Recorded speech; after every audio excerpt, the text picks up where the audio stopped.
नमस्कार दोस्तों, स्वागत है आपका आज के मुख्य समाचारों की वीडियो में। जी हां दोस्तों, यहां पर आपको देखने को मिलेगी सुबह से लेकर शाम तक की सारी के सारी बड़ी खबरें, मुख्य समाचार, ब्रेकिंग न्यूज़ अपडेट के रूप में। तो दोस्तों आपसे रिक्वेस्ट है इस वीडियो को ज़्यादा से ज़्यादा लाइक और शेयर करें। तो दोस्तों जानते हैं आज की पहली बड़ी खबर। कोरोना पर WHO चीफ की चेतावनी, ओमिक्रॉन को आखिरी वेरिएंट समझना होगा खतरनाक, पर सही कदम उठाए तो इस साल खत्म हो जाएगी महामारी। जी हाँ दोस्तों, विश्व स्वास्थ्य संगठन यानी कि WHO के प्रमुख टेड्रोस एडनोम ने कोरोना महामारी पर बड़ा बयान दिया है। टेड्रोस ने कहा कि ओमिक्रॉन को कोरोना का आखिरी वेरिएंट समझना खतरनाक हो सकता है। UN health agency executive board meeting में थे। उन्होंने यह भी कहा कि अगर महामारी से बचने के लिए बड़े पैमाने पर उपाय किए जाते हैं तो 2022 के आखिर तक यह खत्म हो सकती है। टेड्रोस ने कहा कि भविष्य में इस तरह के हालात को रोका जा सके, इसलिए मौजूदा महामारी से सबक सीखने और नए समाधान खोजने की जरूरत है। इसके लिए हमें महामारी के खत्म होने का इंतजार नहीं करना चाहिए। इसके बाद दोस्तों अगली बड़ी खबर, अमरिंदर सिंह का बड़ा बयान, कहा सिद्धू को मंत्री बनाने के लिए पाकिस्तान से आया था मैसेज। जी हां दोस्तों, पंजाब के पूर्व मुख्यमंत्री अमरिंदर सिंह ने सोमवार को दावा किया है कि कांग्रेस नेता नवजोत सिंह सिद्धू को मंत्री बनाने के लिए उनके पास पाकिस्तान से मैसेज आया था। कैप्टन के इस दावे के साथ पंजाब विधानसभा चुनाव के बीच सियासी सरगर्मी बढ़ गई है। सिद्धू फिलहाल पंजाब कांग्रेस के अध्यक्ष हैं और दोनों नेताओं के बीच विवाद गहराने के बाद आखिर में अमरिंदर को पंजाब के मुख्यमंत्री पद से इस्तीफा देना पड़ा था। इसके बाद कांग्रेस ने एक दलित चेहरे को आगे करते हुए चरणजीत सिंह चन्नी को मुख्यमंत्री पद की कमान सौंपी। कांग्रेस से इस्तीफा देने के बाद अमरिंदर सिंह ने पंजाब लोक कांग्रेस का गठन कर लिया। इसके बाद दोस्तों अगली बड़ी खबर, कई शहरों में कोरोना की तीसरी लहर का पीक गुजरा। जी हाँ दोस्तों, भारत में कोरोना महामारी को 2 साल होने वाले हैं। बीते 2 सालों में देश और दुनिया में इस महामारी ने बड़ी तबाही मचाई। इस दौरान कोरोना वायरस के कई वेरिएंट्स देखने को मिले। पिछले साल नवंबर में सामने आए ओमिक्रॉन वेरिएंट के कारण देश में कोरोना महामारी की तीसरी लहर आई है, जिसके कारण देश में कोविड-19 संक्रमण के मामले तेजी से बढ़े। हालांकि राहत की बात यह रही कि इस दौरान अस्पतालों में मरीजों की संख्या नहीं बढ़ी और कोरोना से होने वाली मौतें नियंत्रण में रही। दोस्तों, ओमिक्रॉन से संक्रमित ज्यादातर लोग घर पर ही पैरासीटामोल टेबलेट खाकर ठीक हो गए।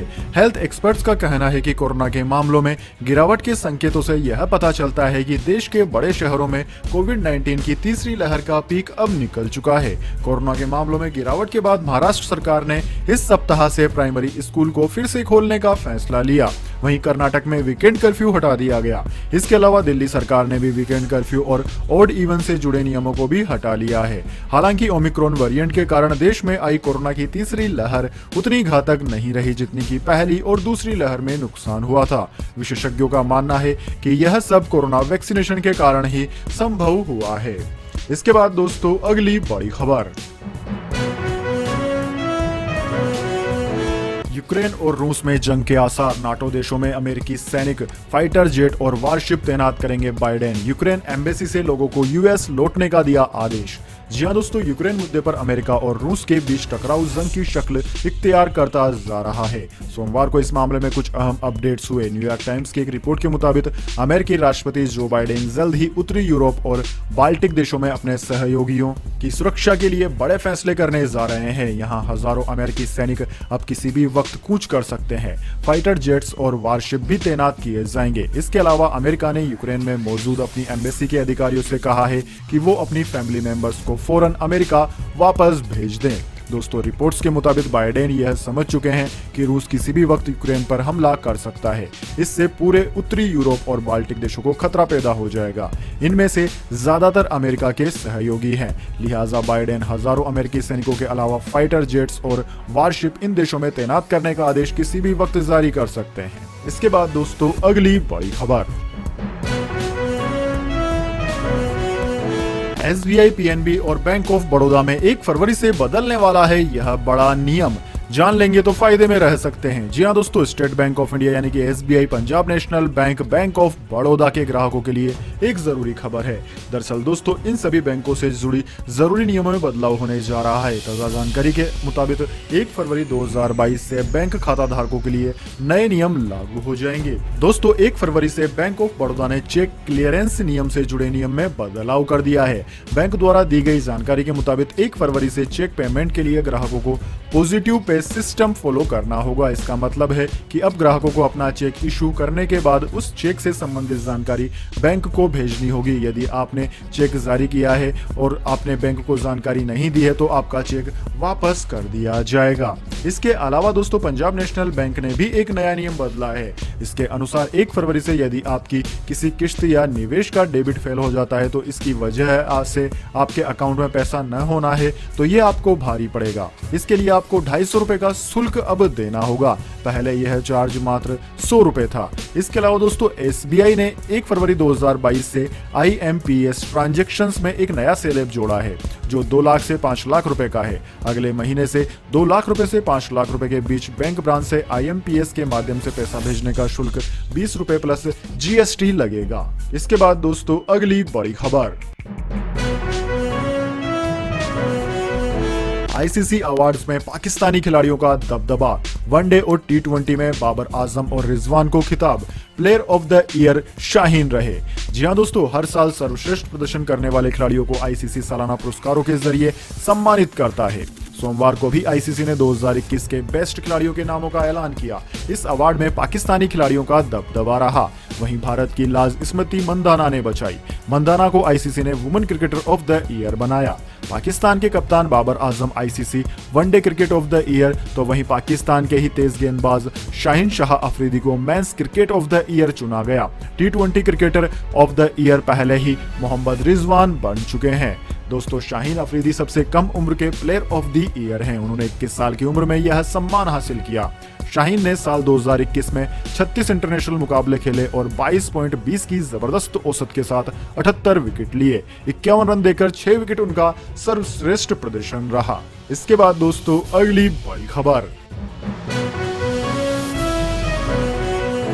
शेयर बाजार में भयंकर गिरावट। आज 1545 पॉइंट्स गिरा सेंसेक्स। लगातार 5वें दिन गिरावट से इन्वेस्टर्स के 19.48 लाख करोड़ रुपए डूबे। जी हां दोस्तों, हफ्ते के पहले दिन भी शेयर बाजार में गिरावट का ट्रेंड जारी रहा।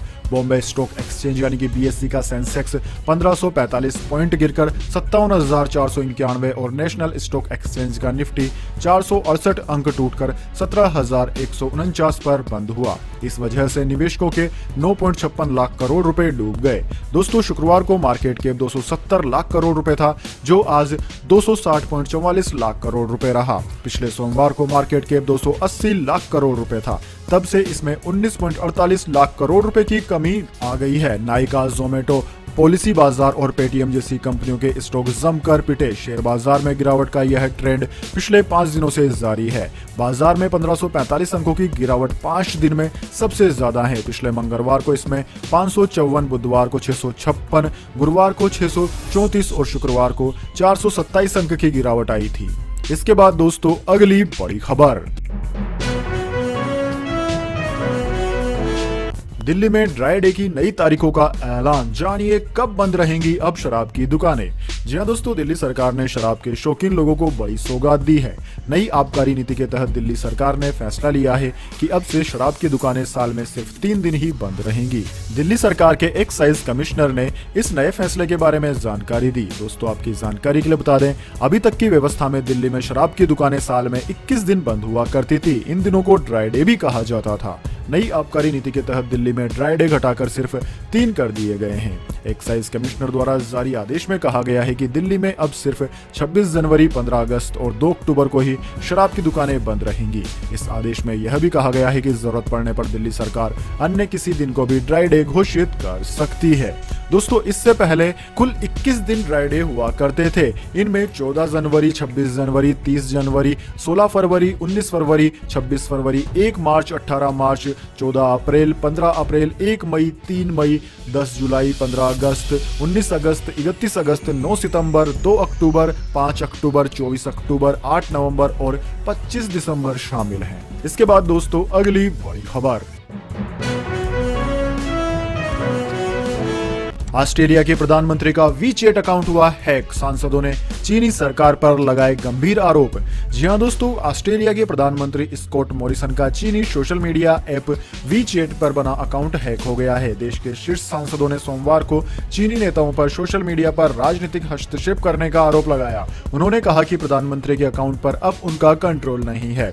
सिडनी के द टेलीग्राफ के मुताबिक जनवरी की शुरुआत में मॉरिसन के 76,000 से अधिक वीचेट फॉलोवरों को उनके अकाउंट का नाम बदलकर ऑस्ट्रेलियन चाइनीज न्यू लाइफ किए जाने की जानकारी दी गई थी। यही नहीं, अकाउंट से मॉरिसन की तस्वीर भी हटा दी गई। अखबार ने दावा किया कि ये बदलाव ऑस्ट्रेलियाई सरकार के संज्ञान में लाए बगैर ही किए गए थे। हालांकि मॉरिसन के कार्यालय ने रिपोर्ट पर प्रतिक्रिया करने से इनकार कर दिया। ऑस्ट्रेलिया में खुफिया एवं सुरक्षा मामलों की संयुक्त संसदीय समिति के अध्यक्ष जेम्स पैटरसन ने कहा कि वीचेट ने मॉरिसन के अकाउंट को बहाल किए जाने के सरकार के आग्रह पर अभी तक कोई जवाब नहीं दिया है। बेटी की फोटो सामने आने पर भड़के विराट कोहली और अनुष्का शर्मा, बोले हमारी बेटी की फोटो क्लिक न करें। जी हां दोस्तों, भारत और साउथ अफ्रीका के बीच वनडे सीरीज के आखिरी मैच के दौरान विराट कोहली और अनुष्का शर्मा की बेटी वामिका स्क्रीन पर नजर आई। वामिका को लेकर उसके पेरेंट्स काफी प्रोटेक्टिव हैं और अब तक उनका चेहरा कैमरे से छिपाते रहते हैं। ऐसे में जब अनुष्का बेबी वामिका को गोद में लेकर स्टैंड्स में दिखाई दी तो सारे कैमरे उनकी तरफ मुड़ गए। उस दौरान अनुष्का के हाव भाव से ऐसा लगा था कि जैसे वे वामिका का चेहरा छिपाने की कोशिश नहीं कर रही है। विराट ने भी 50 लगाने के बाद अनुष्का और वामिका को देखकर मजेदार डांस किया। फिर क्या था, वामिका के फोटो वीडियो वायरल हो गए। लेकिन अब अनुष्का शर्मा और विराट कोहली ने सोशल मीडिया पर जो पोस्ट किया है वह समझ से परे है। दोनों ने ही मीडिया से अपील की है कि वे वामिका के फोटो वीडियोस को सर्कुलेट न करें। दोनों ने कहा कि हम नहीं जानते थे उस समय कैमरा वामिका को कैप्चर कर रहा है।